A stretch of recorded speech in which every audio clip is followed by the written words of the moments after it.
सत साहिब सतगुरुदेव की जय। बंदी छोड़ कबीर साहिब जी की जय। बंदी छोड़ गरीबदास जी महाराज जी की जय। स्वामी राम देवानंद जी गुरु महाराज जी की जय हो।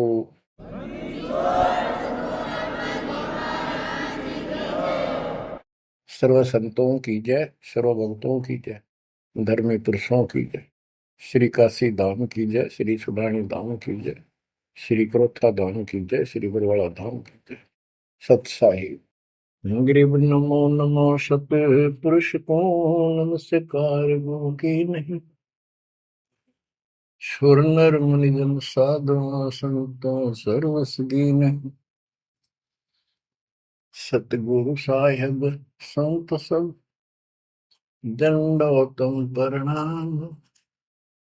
आगे पीछे मत हुए किनको कुर्बान। बच्चों, धन्य है आपके माता पिता जिससे जन्म हुआ। धन्य है आपके पिछले जन्मों की भक्ति और संयम। उसी के परिणाम स्वरूप आज आप परमात्मा की शरण में आए हो। लख वर्षूरा जूझ ही लख वर्षा दे, लख वर्ती जहान में तो सतगुरु से मांगे। भावार्थ है कि आप इतने अच्छे धर्म कर्म वाले व्यक्ति रहे हो, लेकिन मोक्ष नहीं मिला। मोक्ष न मिलने का कारण परमात्मा पे अविश्वास रहा। जिस भी धर्म में जब जाति के अंदर हम जन्मे, हम उन्हीं क्रियाओं को उत्तम मानते रहे। परमात्मा के ज्ञान से प्रेरित होकर कुछ दिन भक्ति जरूर की, लेकिन एक से अनेक अधिक नहीं थे हम, फिर हम रह जाते थे। लेकिन ये परमात्मा हमारे पिता हैं कबीर साहब, हमारे सच्चे साक्षी हैं, हमारे एकमात्र हितैषी हैं इन काल के 21 ब्रह्मांड रूपी नरक में। बच्चों, आज कबीर साहब कहते हैं झूठे सुख को सुख कहे ये मान रहा मनमोद, ये सकल कभी ना काल का कुछ मुख में कुछ क्रोध। हम इस झूठे सुख को सुख मान रहे हैं। थोड़ा सा धन हो गया, कार कोठी होगी, बेटा बेटी होगी, और फिर सारा दिन बकवादों से अतिरिक्त कुछ नहीं सूझता। धन जोड़ लो, हेरा फेरी कर लो, और अधिक पैसा हो जाता है, राजनीति में आ जाओ, यानी मई माँ की भूख बनी रहती है। और ये हमारे जन्म मरण का मुख्य कारण है। जैसे आप धर्मदास जी के प्रसंग में सुन रहे हो, कितनी तड़प थी, कितना धन था, लेकिन कुछ भी बन ले, राजा बन ले, महाराजा बन ले, सेठ बन ले, और चाहे गरीब निर्धन बन। अब निर्धन को तो वैसे संतुष्टि नहीं, वो चाहता धन चाहिए। धन है तो सुख है। जिसका संतान नहीं है वो चाहता संतान है तो सुख है। कोई चाहता है भी सेठ धनवाला सोचता है कि मुझे कोई सुख नहीं। सुख तो इन राज्य महाराजों को होता है। राज्य महाराजों को सपने में भी सुख नहीं होता। बच्चों, यह बात जिस दिन आपके हृदय में बैठ जाएगी कि ये सुख है ही नहीं, रात को भी नींद नहीं आती इन राजाओं को, नेताओं को। लेकिन कुछ दिन कमांड चलती है इनकी, इसी में फूले रहते हैं। फिर ये भी सोचते हैं कि स्वर्ग में सुख होगा। स्वर्ग के राजा इंद्र, वो भी महादुखी, 24 घंटे टेंशन रहती है, कोई तप करके और तेरे इस राज ने छीन ना ले। स्वर्ग का राजा नीचे यज्ञ करके या तप करके बनता है, और उसमें एक शर्त होती है कि तेरे शासन के दौरान, तेरे शासन काल में यदि कोई पृथ्वी पे ऐसा तप कर लेगा जो खंड ना हो, कुछ समय निर्धारित है, और 100 अश्वमेध यज्ञ निर्बाध कर गया, तो तेरी पदवी को छीन लिया जाएगा, उसको ये पद दिया जाएगा। तो बच्चों, उस राज को बनाए रखने के लिए इंद्र कति हद भी पार कर देता है, अति कर देता है, इज्जत बेइज्जती का सवाल भी नहीं रहता। एक प्रसंग आता है, मार्कंडे गोसाई तपस्या कर रहे थे बंगाल की खाड़ी में। इंद्र को पता चला कि एक साधक मार्कंडे बहुत जबरदस्त तप कर रहा है, और कुछ दिनों में उसका तप संपूर्ण होने वाला है। और तेरी गद्दी जाएगी। उसने अपने देवता गुप्त रूप में गुप्तचर छोड़े होते हैं। इंद्र ने अपनी पत्नी भेजी उसका धर्म खंड करने के लिए। कति अंत हो जाता है आदमी जब अपनी पत्नी को परपुरुष के पास भेजता है, यहाँ कति गिरावट की अंत आ जाता है। इतना जलील होना पड़ता है इस राज्य को बनाए रखने में, और वो भी हार जाती है। फिर इंद्र जाता है। ये लंबी कथा है, फिर कभी बताएंगे। मार्कंडे ऋषि इंद्र की पदवी को टारगेट करके तप नहीं कर रहा था। ये ऋषि क्या करते रहते हैं, ओम नाम का जाप करते हैं और तप, ये दोनों करते हैं। तप तो इन्होंने ब्रह्मा जी से लिया। ब्रह्मा जी कमल के फूल पर बैठे थे। जब वो होश में आए, कमल जल पे होता कमल का फूल, सब जगह जल ही जल था। आकाशवाणी हुई कि तप करो। यह आकाशवाणी उसने भगवान की मानी। 1000 वर्ष तप किया। फिर आकाशवाणी हुई सृष्टि रचो, यानी जीव उत्पत्ति करो। तो कहने का भाव ये है बच्चों, फिर बाद में इनको वेद मिले, ब्रह्मा ने वेद पढ़े। ये सारे ब्राह्मण ब्रह्मा की संतान है। इनका सबका गुरु ब्रह्मा जी है। ब्रह्मा जी ने इनको बताया ओम नाम का जाप वेद में लिखा है। बच्चों, ब्रह्मा जी ने वेदों को पढ़ा। उसमें यजुर्वेद अध्याय 40 मंत्र 15 में ओम नाम है। चारों वेदों में कहीं और दूसरा नाम नहीं, ना दोबारा ओम नाम का जिक्र है। तो इन्होंने ओम नाम तो वेदों से ले लिया और तब आकाशवाणी मान ली भगवान की ब्रह्मा जी ने। तो उसी ऋषियों ने उसी आधार पर साधना की। मार्कंडे भी वही डले ढो रहा था। उसको इतना जरूर पता था कि इंद्र का राज एक अन्य गानी ओम के जाप से ब्रह्मलोक प्राप्ति होती है। तो वो ओम नाम का जाप करता था, उधर से वो तप भी करता था। ओम नाम के जाप से ब्रह्म लोक प्राप्त होता है।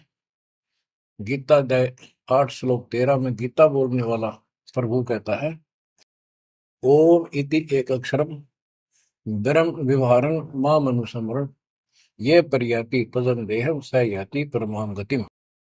मुझ ब्रह्म का केवल एक ओम नाम है।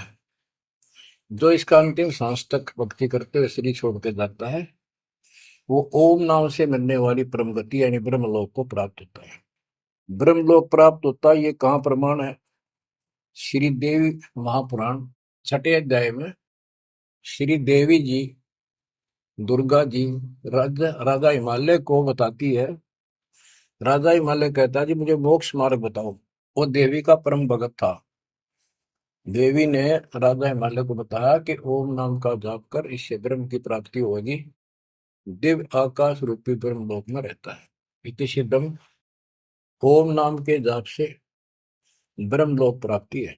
गीता अध्याय 8 श्लोक 16 में लिखा है कि ब्रह्मलोक में गए साधक भी पुनरावृत्ति के अंदर है, दोबारा जन्म मृत्यु में आते हैं। अब जो साधना कर रहा है उसको कति उत्तम मान के कर रहा है, ना तो करे को नहीं, इच्छा ही नहीं बना उसकी। बताओ, इनको ये नहीं बता तुम कर के रहे हो, इसका प्रतिफल क्या हो। एक कथा सुनाऊं, छोटा सा चुटकुला, सच्चाई है, चुटकुला नहीं। उदाहरण, दास के पास एक बहन अपनी दूसरी बहन को लेके आई। उसका पति शराब पिया करता और रोज पीटे, झगड़ा रखे। तो जो लेके आई थी उसका पति भी इतना नालायक था। परमात्मा ने दया करी, वो सुधर गया और तगड़ी भक्ति करने लग गया, खूब सुधर गया, चर्चा होगी गांव में। तो वो बहन बोली जी मैं तो अपनी बहन को देख के आई हूँ, इसके तो सारे सुख हो गए। मैं बेटी आपके भी होंगे, आपको ये हमारी मर्यादा का पालन करना पड़ेगा। वह बोली जी मैं ये व्रत ना छोड़ दूं, 16 शुक्रवार के व्रत करती हूँ। 16 शुक्रवार के व्रत करने हैं, वो तो 5-6 हुए हैं मेरे। मैं बोला हमारा नाम लेना बेटी, वो सब त्यागने पड़ेंगे। ये व्रत रखती किस उद्देश्य से है, कि लाभ होगा आपको। फिर पता लगा, बताई थी किसी ने, अब तेरा पति शराब छोड़ देगा। मैं बोला पहले 16 शुक्रवार व्रत के प्रतिफल बताऊं के उसे, इसका लाभ क्या है। ये आन उपासना, ये डले ढोने वाले क्या बताते हैं कि एक बहन का पति परदेश में गया था और वो 2-3-4 साल तक आया नहीं। उसने किसी ज्योतिषियों से दिखाया, पतरे हाथ दिखाए, किसी ने बता दिया कि तेरा पति तुझे भूल चुका है, तेरी याद नहीं रही है, माता संतोषी के व्रत रख 16, तेरा पति वापस आ जाएगा। उसने व्रत रखने शुरू किए, शुक्रवार के 16वें व्रत वाले दिन वापस आ गया। ये है इसका फल। और मैं बोला तेरा पति रोज आवे रोज कूटे, गड्ढेगी तू इस बता के, फूकेगी इन बर्तन, बुद्धि कान रखेगी तुम्हारी। तंते रखना नहीं चाहिए, 2-4 दिन ना हो तो बढ़िया, पिटाई देना हुआ है। कहने का भाव यह बच्चों, इन गुरुआ गांव बिगाड़े संतो गुरुआ गांव बिगाड़े, ऐसे कर्म जीव का लागिए ईव जड़े नहीं जाड़े। तो मार्कंडे ऋषि इंद्र से कहता है, इंद्र तू इंद्र की पदवी छोड़ दे, अगले जन्म में गधा बनेगा। इंद्र कहता जी फेर की फेर देखी जाएगी, अब तो मौज करने दो। बता, हमारी बुद्धि यहाँ तक सेट हो चुकी है। फेर के देख पास तो कुमार देखेगा, कड़म मारेगा लठ, 2.5 मिनट का धरेगा सामान कमर पे। मार्कंडे ऋषि उसको कहता तू मेरे वाली साधना कर ले, तुझे ब्रह्म लोक पहुंचा दूंगा। बच्चों, वो कहते हैं ना, बेड की लात गुडने तले तले, ये कहीं जा लो, इनका ये इतना ज्ञान है, इतनी इनकी अंतिम भक्ति है। अब प्रसंग चल रहा है धर्मदास जी का।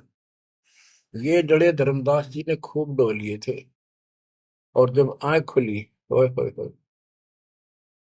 अब परमात्मा उनको छोड़कर चले गए। दोनों पति पत्नी देखते ही रह गए, आंखों में आंसू टपक रहे थे। ओझल हो गए भगवान जब गली से अंदर आए, राग खूब रोए अंदर बैठ के। ताकि पता नहीं आऊंगे कि ना आऊंगे ना, ये गांव नाम बताते, ये भी कमाल हो गया। परमात्मा कराते आए तो धर्मदास जी ने बोले खुशी मनाई, चरण पकड़ के बहुत कुछ प्रश्न उत्तर किए। आखिर में कहने लगे धर्मदास जी, हे प्रभु अवगत कला तुम्हारी, हम है कीट जीव वे बिचारी, सत्य लोग तुम वर्ण सुनावा, शोभा पुरुष अनसन सत भावा। हे परमात्मा, आपने सतलोक बताया, आपने परमात्मा की शोभा बताई, रहने वाले हंसों का भी बड़ा गजब का सुख बताया। कैसे न देश राज व आही, चित इच्छा प्रभु देखन ताई। कि वो कैसा देश है, कैसा लोक है, मेरा मन करता है उसने देखो। परमात्मा बोले धर्मदास ये निर्घनी काया, निर्घनी ये बेकार, इसमें डंगा भरा पड़ा, काम क्रोध लोभ विष्टा थूक ब्लड टट्टी पेशाब, इसमें कैसे दर्शन हो उस भगवान के। मैं जो बताता हूं तू ऐसे भक्ति शुरू कर दे, और जब शरीर छोड़ के जाएगा तो आपको परमात्मा के दर्शन हो जाएंगे। वहां सतलोक भी देखिए, वहां सारे अपने बहन भाइयों में खुशी करे ना। धर्मदास ये निर्गनिकाया, यह तन पुरुष दरस के में पाया, इस तन में भगवान कैसे दिखेगा। तन ठीक का जब पूरा हो भाई, सतलोक तो देखो जाए। जब ये तेरा शरीर का समय पूरा हो जाएगा जीवन, फिर इसको छोड़ के सतलोक देख लिए जाके। धर्मदास गए चरण हो रहा, हे प्रभु दर्शा मिटाहो मोरा, शरण टेक प्रभु विनय हो ही, पुरुष दर्श बिन कल नहीं मोही। दोनों चरण पकड़ के धर्मदास ने बोला, ये भगवान एक में दिखा दो, मेरी यह भगवान के दर्शन की प्यास मिटा दो, उसके दर्शन बिना मुझे एक पल भी चैन नहीं होगी। परमात्मा बोले भाई मैं ही हूँ प्रभु, सारी सृष्टि का मालिक मैं हूँ, मैं आपका गुरु हूँ। दीक्षा दी धर्मदास जी को मेरे, मैं आपका गुरु हूँ, मैं आपका भगवान हूँ, मैं सत्पुरुष हूँ, और मेरा ही नाम कबीर है। लेकिन उसके आवाज समझ में नहीं आई, और बार बार यही कहने लगा भगवान के दर्शन करा दे, भगवान के दर्शन करा दो। जब मेरी आत्मा मानने गई। बच्चों विचार करो, पहले हम किसी की भी भक्ति शुरू कर दी, राम की, कृष्ण की, शंकर भगवान की, विष्णु भगवान की, किसी की भी, और सब स्वर्ग बताया करते। कदे मैं क्या अगला स्वर्ग दिखाओ, हमने जब मानूंगा। पर जब ठीक ठिकाना आता है ये मन अड़ियल घोड़े की तरह अड़का खड़ा हो जाता है। इसने केवल बकवाद करवानी, अच्छे राह पर लगते समय सौ बाधा पैदा करता है। ये मन अड़ रहा था। गुप्त भय प्रभु अविगत ताता, धर्मदास मुख आवन बाता। जब इतनी जिद करी परमात्मा अंतर ध्यान हो गया और धर्मदास वो खोले रह गया, ना हाँ करे ना बोले, या के बड़ी क्या कहने लगा, मैं मतिहीन कुमती मोहि लागा, मोहि सम कौन है जग में भागा, मैं मूर्ख प्रतीत न कीना, अस साहिब के मैं नहीं चीने। अब कौन विधि दर्शन पाऊं, दर्शन बिना मैं प्राण गवाऊं, चरणोदक बिन करुण अग्रासा, तदो शरीर कह धर्मदासा। अब क्या कहता है, मैं बड़ा निकम्मा, मैं दुष्ट आत्मा, मतिहीन, कितना मुंह ला लिया भगवान ने मेरे को, और देख मैं कितनी इज्जत कर गया, मेरे जैसा निर्भाग धरती पर नहीं। मैं मूर्ख, मैंने भगवान पर विश्वास नहीं किया, फिर वो बुरी तरह। इस मन की यह गंदी आदत है। अब कौन विधि दर्शन पाऊं, दर्शन बिना मैं प्राण गवाऊं, चरणों तक बिन करो न ग्रासा। जब लगूं के चरण धोकर नहीं पी लूंगा मैं, अन्न नहीं खाऊं, तजो शरीर कह दरदास, नहीं तो मरूंगा। दिवस सात लग अन्न न खावा, भजन अखंड नाम लो लावा। जो नाम दिया था उसमें डट कर भक्ति करता रहा, ना कुछ खाया ना पिया। सातवें दिन पर वो प्रगट दिखाए, धर्मदास पद गए उपलाए। सातवें दिन परमात्मा आए, धर्मदास ने पैर तड़फते हुए पड़े पड़े ने पैर पकड़ लिए, दृढ़ श्वासा निपट अधीरा, पड़े चरणन में अक्षीण शरीरा। शरीर बहुत कमजोर हो गया था, धरती में पड़े पड़े ने सरक के मालिक के चरण पकड़ लिए। कर गए साहेब तही उठावा, शीश हाथ दे अंक मिला। परमात्मा ने उसके अपने हाथ का सहारा देकर उसको खड़ा किया और फिर अपने सीने से लगाया। धर्मदास चरणोदक लीना, चरण पखार आचमन कीना। धर्मदास ने फिर उठ के जल लाया, परमात्मा के चरण धो के पिए। परमात्मा बोले, हे धर्मदास, प्रसाद कुछ पाओ, कुछ खा लो, कर प्रसाद तो मुंह पे आओ, मेरे पास आओ फिर तो, और फिर मैं तुझे सारा ज्ञान बताऊंगा। तो धर्मदास ने जल्दी जल्दी कुछ खाया। उसका ये टेंशन थी कि चले ना जा। थोड़ा बहुत खाया, पानी पीकर पटदे से आगे बैठ गया। धर्मदास का शरनाई सुन प्रभु अगर अपार, 7 दिवस कहाँ रहे, कौन देश पगडार। तो परमात्मा से पूछने लगा, है भगवान आप कहाँ रहे, कैसे कैसे रहे, कहाँ गए। फिर उसी बात पर आकर गया, हे प्रभु चिंता गण करो मोरा, पुरुष दर्श देव करो ने हो रहा।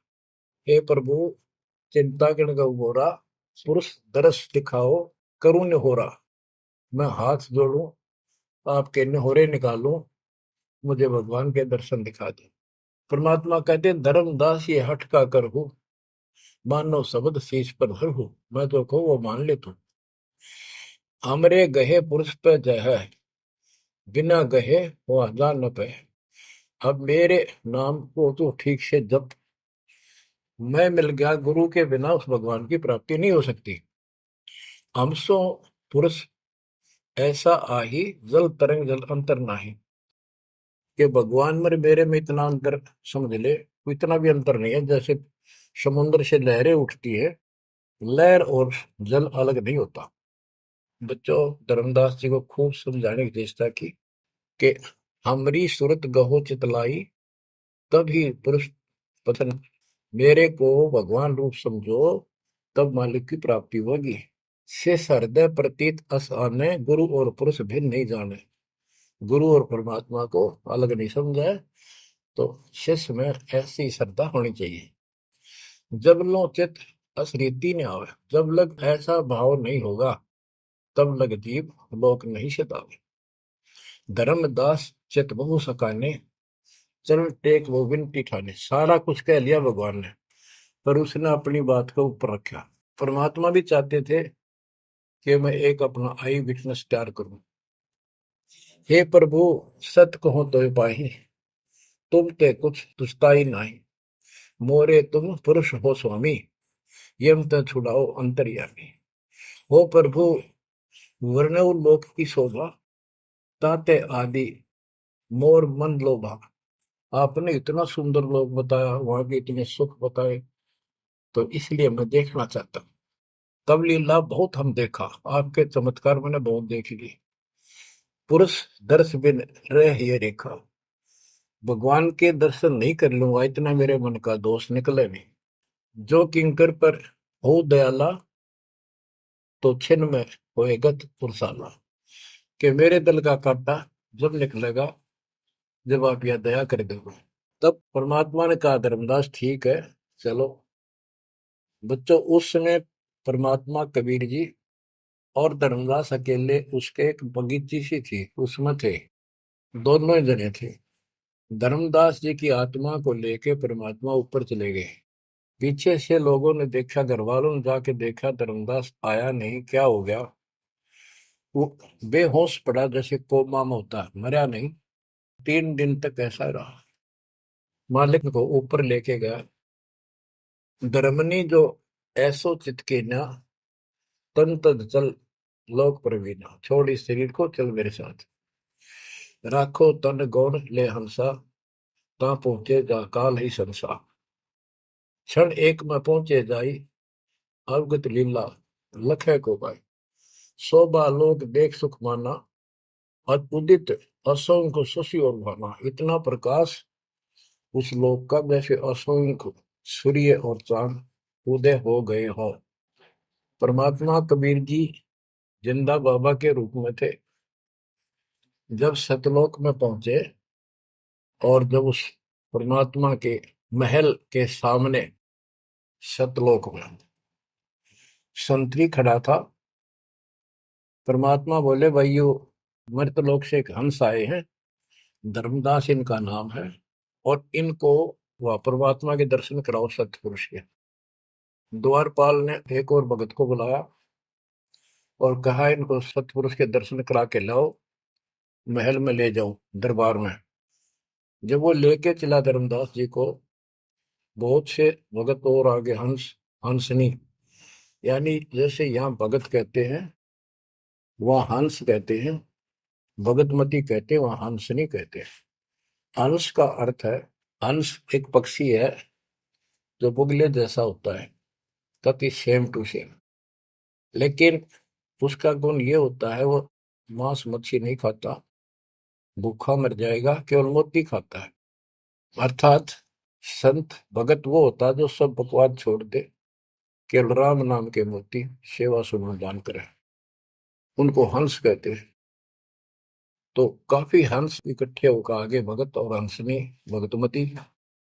बच्चों जैसे दास बताता रहता है, जो बच्चे स्कूल में सुख लेना चाहते हैं और वहां बकवादों में लगे रहते हैं, वो सदा दुखी होते हैं। अपनी पढ़ाई पूरी करके बढ़िया नौकरी मिल जाए, फिर नाचो गाओ, वहां सुख लो सारा। नाचने गाने का मतलब यहाँ पृथ्वी लोक पर रहना नहीं। भाव ये है कि जब आप सतलोक चले जाओ तो वहां मौज करियो सारी है। यहाँ काहे का नाचना और कित का गाना, एक पलक में पता नहीं क्या हो जाए। तो जैसे सतलोक में दूसरे धर्म वाले कई कहते हैं, जो सतलोक की महिमा बताते हैं कि सतलोक में प्रकाश ही प्रकाश है, वहां और कुछ है ही नहीं। वो आत्मा उसमें ऐसे मिल जाती है जैसे बूंद समुद्र में। ये पूरा राधा स्वामी पंथ, सच्चा सौदा वाले, सरसा वाले, गुरुदेव वाले और भी सब इस यह रटला रहे, वहां कुछ नहीं है। और आंखों देखा धर्मदास क्या बताता है, वाणी पढ़ता हूँ, ये वैसे लिखी हुई है पुराने समय की, शुद्ध नहीं है इतनी, लेकिन अर्थ गजब का है इसका। कहते हैं, जित देखा जगमग झलका ही, देखत हर्षित भय ही भाई। धर्मदास ने जहां देखा इतनी सुंदरता, प्रकाश में गजब का नूर, चमक, देख देख खुश हो रहा है। द्वारपाल हंस जो रहिया, ता में एक हंस से कहिया, ए हंस तुम जाओ लेवाई, पुरुष दर्श दे आनो भाई। इसको धर्मदास को ले जाओ, परमात्मा के दर्शन करा के वापस यहीं ले आना। चले लिवाए पुरुष तब पैजा, अचानक हंस वो आए तब ही, वहां बहुत से अचानक और हंस आगे वक्त। करत कोलाहल मंगल चारा, शोभा अद्भुत अंग अपारा। ओहो, उनके जो वहां पर भगत आए और भगतनी आई, इतने गजब के सुंदर शरीर देखते ही बने। उनके गले में रत्नों की माला और जगमग दे, बहुत गजब का, बहुत सुंदर कपड़े पहन रखे, अमर चीर शोभा धर्माए। अनसन भाल शोभा के वर्णो।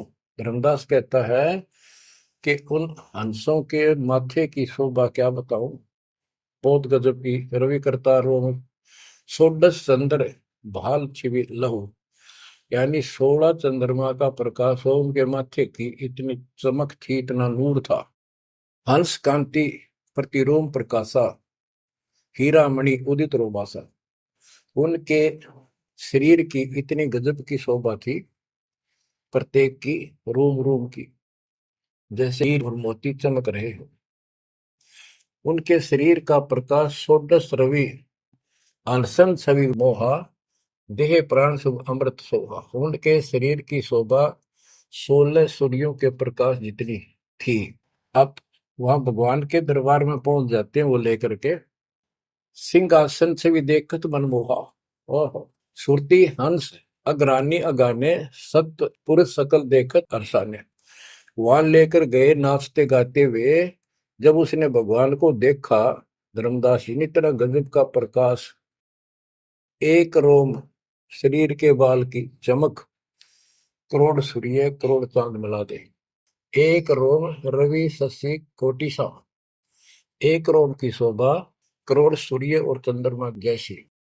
पुरुष प्रकाश सतलोक अंजोरा, ताने पहुंचे निरंजन चोरा।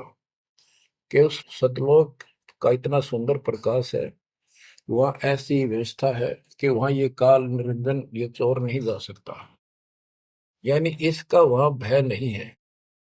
अब सुनो, 4-5 पंक्तियों में कमाल कर दिया। पुरुष कबीर देखा एक भाई, धर्मदास पुन रहे लज्जाई। वहां पर परमात्मा, तो सतलोक का मालिक, असंग ब्रह्मांड के तख्त पर सिंहासन पर विराजमान था, वो वही सूरत थी उनके साथ धरती से नीचे से आया था। ओहो, देखो, ये तो लिखा है कबीर सागर में, ये वो सुना रहा हूं। और वास्तविकता आपको बताई कि परमात्मा स्वयं उसको साथ लेकर गए और वो चौवर करने लगे उसके ऊपर। हमने इसका रस निकालना, सारा रस निकालना है। कबीर सागर का बहुत अड़ंगा कर रखा है इन्होंने, फिर भी हमने निष्कर्ष देखना है। जब धर्मदास जी ने देखा कि ये कबीर इनका सेवक है और ये है भगवान, उसमें रूप दो थे। जब परमात्मा खड़े हुए और जिंदा बाबा वाला रूप उस तख्त पर विराजमान हुआ, बच्चों जिसको धर्मदास भगवान मान रहा था, वो खड़े हुए सतपुरुष, और परमात्मा जिंदा बाबा वाले वेश सिंहासन पर विराजमान हो गए, और वो चवर लेकर खुद परमात्मा उस कबीर जिंदा बाबा पर करने लगे। धर्मदास का आश्चर्य का ठिकाना नहीं कि अभी भगवान यो है कि ये है। इतने में वो जिंदा बाबा में समा गए, जिसको वो सतपुरुष दिखाई दे रहे थे। और वो शोभा जो कि तू जिंदा बाबा वाले शरीर की होगी। अब कहते पुरुष कबीर देखा एक भाई, धर्मदास बहुत ही लज्जाई। वह मुझे प्रतीत नहीं आई, हे परमात्मा कैसी प्रमुख हिम्मत छाई। धर्मदास कहता हुआ मुझे विश्वास नहीं हुआ, ये महाराज कह रहे थे भगवान, मैं परमात्मा हूँ, मैं सारी सृष्टि का रचने वाला हूँ, मेरा नाम कबीर है, असंग ब्रह्मांड का स्वामी हूँ। अब धर्मदास जी कहते हैं भगवान कबीर पुरुष एक यहाँ छिपाए, सत्य पुरुष जगदास का है। धाये चरण गौ अति सकुचाई, हे प्रभु हम परिचय तब पाई। हे परमात्मा, अब आपको मन पहचान लिया। यह शोभा कस वहां छिपाओ और कस ने जग में प्रगट दिखावा। आपने ये शोभा वहां क्यों छुपा रखी है, वहां क्यों नहीं दिखाते? इसलिए लाखों ये अपनी असलियत को, आपके वास्तविक शरीर की शोभा को परमात्मा बोले धर्मनी जो वही छवि जग जाऊं तो ही है विकल निरंजन राव। यदि मैं इस शोभा युक्त नीचे जाऊं तो काल निरंजन पागल हो जाए। और मैंने उसको वचन दे रखा है कि मैं अपना ज्ञान समझा के जीव को लाऊंगा। और वैसे बच्चों, परमात्मा आज हमने ले जा, हम टिक नहीं सकते वहां पर। भूल जाओ इन बातों में। ये तो कहन सुन कहन की बातें हैं। उदाहरण देता हूँ, कबीर साहब कहते हैं हम मोहम्मद को वहां ले गए, इच्छा रूपी सतलोक गिरे हो, उल्ट मोहम्मद महल पठाया, बुद्ध बीड़ित कलमा है। यानी हम हजरत मोहम्मद जी को ऊपर लेके गए थे कि ये समझ गया तो इन सब ने जो इसने लाखों त्याग कर रखे सबको बता देगा। लेकिन नीचे प्रभुता घनी हो गई थी, संगत उबत खूब हो गई थी इसकी।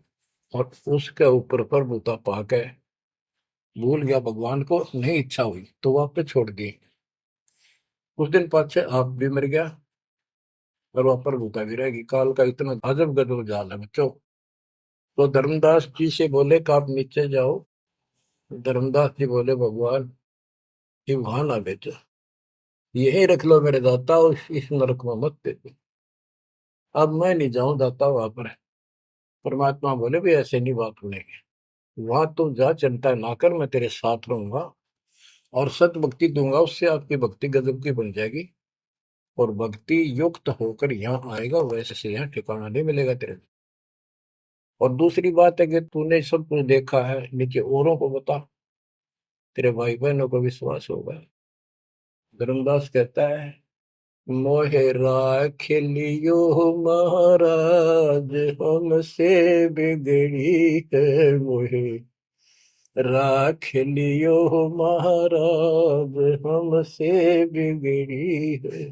बिगड़ी है महाराज हमसे, बिगड़ी है महाराज हमसे, बिगड़ी है तुम्हें नांगा लो महाराज, काल की नगरी है तुम्हें ना भेजो महाराज, काल की नगरी है।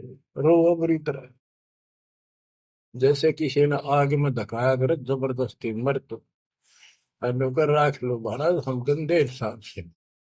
अब पता चला उन सारे भक्तों ने बताया तुमने ऐसी गलती करी थी भाई, इसलिए दुख पा रही कि हमने खुद बिगाड़ी अपनी किस्मत। तुम रख लो दाता, ना भेजो मेरे मालिक, पैर पकड़ा रोवे। परमात्मा बोले भाई ऐसा ना कर, वापस चल और वहां पर मैं तेरे साथ रहूंगा, भक्ति कर, कोई दिक्कत नहीं आने दूंगा मैं तेरे को, चिंता ना करी, तेरे पीछे पीछे न फिरूंगा मैं। और ये सारे ठाठ मैंने दे रखे थे तेरे को वहां पर, निकाल तो सारा कचू मन निकाल दे 1 मिनट में। धर्मदास को फिर हौसला हुआ और तीसरे दिन शरीर में वापस आया। आसपास सारे रिश्तेदार भी आ गए 3 दिन में। सारा गांव क्यों सेठ था, पैसे वाला था, लोग सुगरदे बैठे, ना मरता ना जिंदा, इसका क्या हाल हो गया। परमात्मा ने बताया मैं काशी में हूँ, एक जुल्हे का काम करता हूँ, मेरा नाम कबीर है, मेरा गुरु रामानंद जी है, स्वामी रामानंद, जो वहां के प्रसिद्ध संत हुआ करते थे। धर्मदास जी सचेत हुए, उठे तो देखा चारों तरफ हाहाकार मच रहा, वो जिंदा हो गए तो एकदम खुशी की लहर आ गई। आमने भी रोए, तो वो कहने लगा क्या हो गया तुमको। तो बोले आप तो मर गए थे, ना मरो थे ना जियो थे, अचेत पड़े थे, बेहोश थे, हमको टेंशन हो गई थी कि मरेंगे। तब उसको विश्वास हुआ, नहीं तो स्वप्न मानना वो, ये मन इतना दुष्ट है, इतना उल्टा चल रहा है, जब ठीक ठिकाने की तरफ चलता है जीव, परमात्मा कसर नहीं छोड़ते, ये उसका बाप है। तो तब धर्मदास को विश्वास हुआ रे तेरे की, सचमुच में तो सचखंड गया, सतलोक गया था। फिर उनको बताने लग गया सारी, मैं वहां गया था, सतंदा बाबा भगवान है, खुद है, सारी सृष्टि के रचने वाले हैं, ब्रह्मा विष्णु महेश, तब उनके सामने कुछ भी नहीं है। वो रिश्तेदार आए थे तो चले गए, पागल हो गया, भांडन दे, जिंदा हो गया शुक्र है। लेकिन जिसका लागे वो तन जाने, धर्मदास काशी पहुंचे और देखे दुल्हे के रूप में बैठे वह सूरत ज्यों की त्यों चरणों में पड़ गए। आसपास के कॉलोनी के लोग आगे बुलाए, बताओ पूछे कौन है ये? धर्म सेठ है, ऐसे ऐसे काशी का प्रसिद्ध सेठ है, नवा का बांधवगढ़ का। और सब नौके देख किसी पागल हो रहे लोग इस नीरू के पुत्र को भगवान मानते हैं, इनकी अकल पर पत्थर पड़ी। यानी जुलाहे भी ये बात बोला, जो देखा वो यही कहे। धर्मदास जी ने चरण पकड़ कर छोड़े नहीं, परमात्मा गलती बहुत होगी, हे दयालु माफ करो। जब परमेश्वर ने उसको कहा, बच्चा तेरा दोष नहीं, इस काल ने सबकी बुद्धि फेर रखी, और जो भी ये सारा संसार आपको दिखाई देता है ये कुछ भी नहीं है।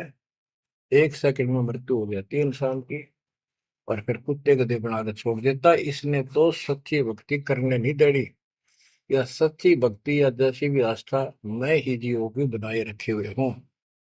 उस टाइम तो धर्मदास जी सारी मान्य था, वो बात ही नहीं रही। अब परमात्मा बोले, धर्मदास आप अपने घर जाओ, और बच्चा मैं वही आऊंगा तुम्हारे पास। धर्मदास बोला, जी आइयो, मेरा बेटे ने भी समझाइयो, और आमनी ने भी सतनाम दिया, बेटा भाई मैं आऊंगा पक्का। धर्मदास से ले गए परमात्मा वहां, आमनी को नाम दिया।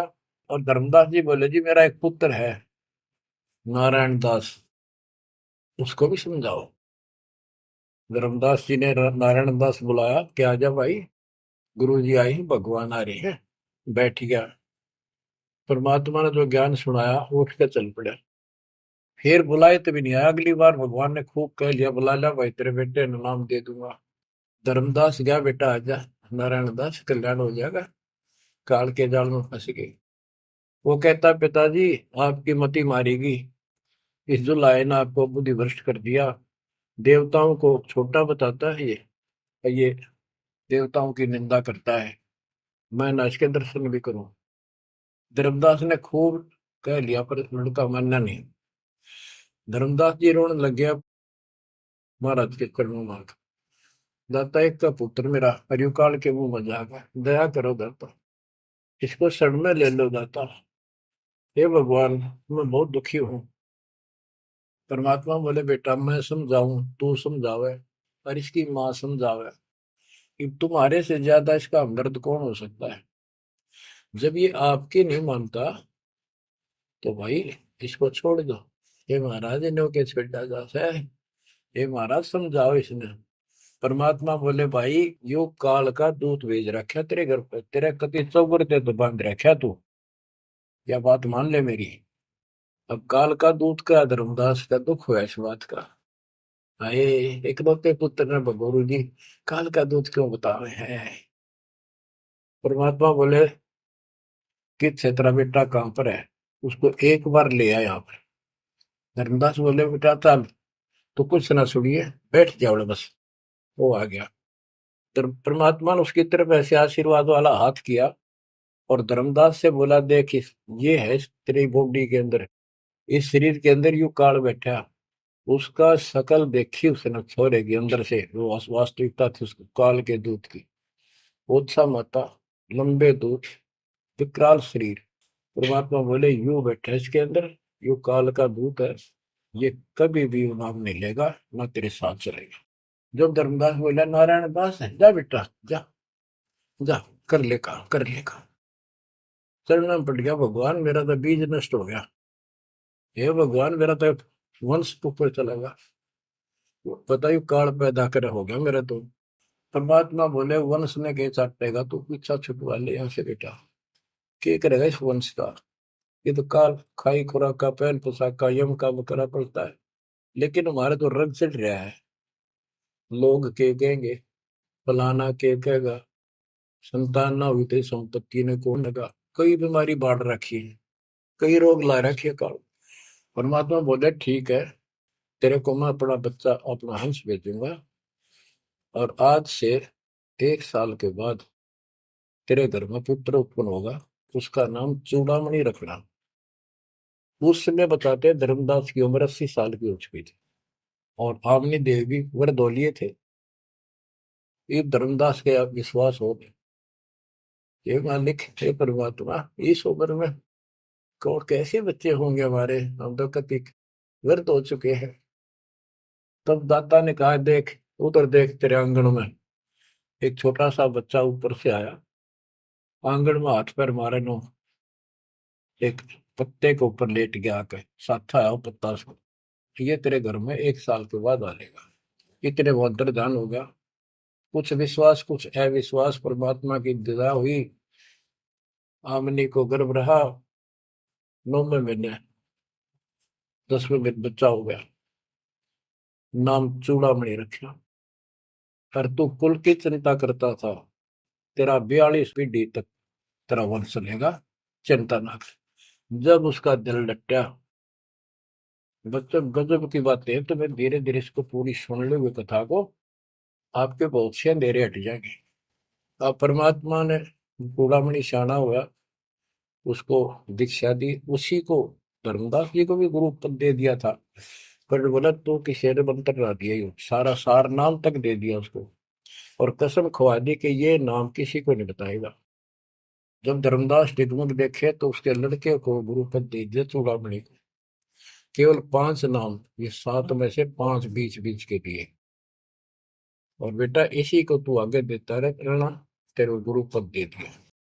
परमात्मा की कोशिश थी, ये मंत्र करते रहेंगे, इनको मनुष्य जीवन मिलते रहेंगे, भगवान की आस्था इनमें बनी रहेगी, कुछ लाभ होते रहेंगे, और इस बिचली पीढ़ी तक जाना था उनको। लेकिन धर्मदास को बता दिया था कि काल मेरे नाम से 12 पंथ चलाएगा, जो सारे गलत साधना करवाएगा, और तेरे वंशज, तेरे परिवार वाले 6ठी पीढ़ी में जाके ये असली नाम भी छोड़ देंगे। एक टकसारी पंथ होगा, उसकी साधना शुरू कर देंगे, जो एक आने की नहीं होगी। जो इब सारे धर्मदास वाले दामा खेड़ा वाली गद्दी में वो टकसारी वाले की साधना चल रही है, वो 5 नाम भी गए। फिर धर्मदास रोने लग गया, हे मालिक, इनका उद्धार कैसे होगा। तो बोले, मैंने कुल दिया तेरा 42 वंश, तेरे उद्धार उसका होगा जो मैं भेजूंगा, एक संत भगत, अपना दास, उससे तेरे पीढ़ी वाले नाम लेंगे या सारा संसार लेगा, सबकी मुक्ति हो जाएगी। बच्चों, परमात्मा की असीम रजा है, आप ये सत्यनारायण कथा सुन रहे हो और सुनते रहो। मुश्किल से ये अमर कथा मिली है सुनने को। मालिक आपको मोक्ष दे, सदा सुखी रखे। सत साई।